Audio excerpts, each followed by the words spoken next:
Texas A&M University, home of the 12th man and the Fighting Texas Aggies.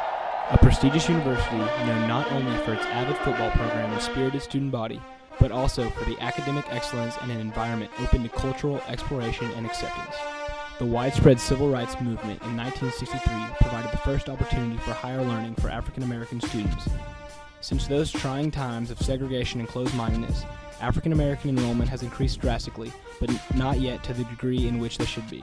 Today's statistics have shown that African American students comprise only 3.4% of the total undergraduates today. Here is Dr. Mays to elaborate on these statistics.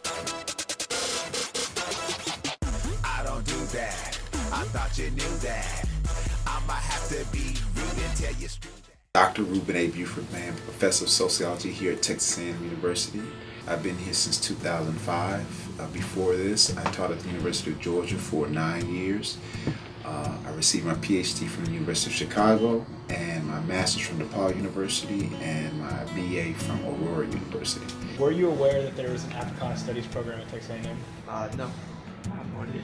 I guess, so do you think that the Africana Studies is underrepresented, overrepresented at Texas A&M? I guess underrepresented. I've never heard of it. There you go. Well, that's interesting. I first became in the Africana Studies involved in the Africana Studies program here at Texas A&M probably about 2006, and it was being started up by one of my friends here, a colleague in English, and she wanted to develop a program that dealt with people of Africa and people from the African diaspora that were, that considered kind of like the curriculum and intellectual development of people in those countries, in those spaces. And she asked me to join, and being a sociologist of African American history and African American studies, I thought it was important to be connected to class within the African Studies department at Texas A&M. No, I actually haven't. Okay. Explain how you think African American Studies is represented at Texas A&M. I actually think it's represented pretty well, contrary to popular belief. Yeah.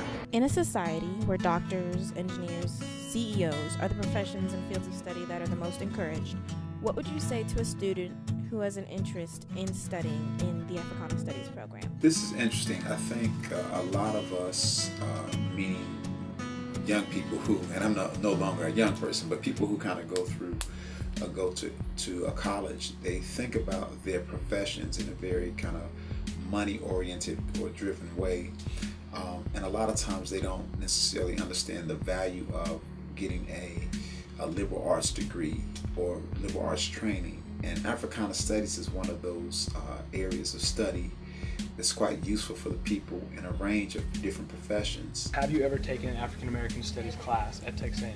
Yes. Which class was it? I'm not exactly sure which class it is. Okay.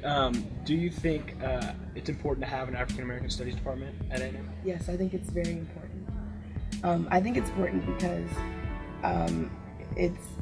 it's crucial that as African Americans, we have a voice, and it's also important that people understand the struggle. Yeah, so I think at A&M we're on the right path. I think, again, we have to demonstrate to students the value in knowing something about people of Africa and cultures of Africa. I think until you do that, then it's really going to be difficult to kind of build, a program up. And we've done some things, but there's more we can do.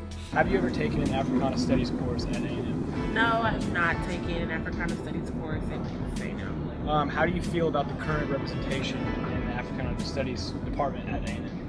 Well, I don't really know a lot about the department, so maybe their marketing. I don't know a lot about the department to really have an opinion. I think that it's important for students to know that college is a pivotal point because it's one of the last times where you have an opportunity to have a broad educational experience. The more professionalized you get, the higher degrees you get, the more narrow your understanding becomes. So they should take advantage of those opportunities at this stage in their lives. And so I think Africana Studies is one of the places they could investigate a little more. Unfortunately, the status quo comes at a cost of students unable to feel the freedom of taking classes that encourage them to find themselves. If this field happens to be Africana Studies, then don't let anything like your future plans of employment stop you from growing intellectually.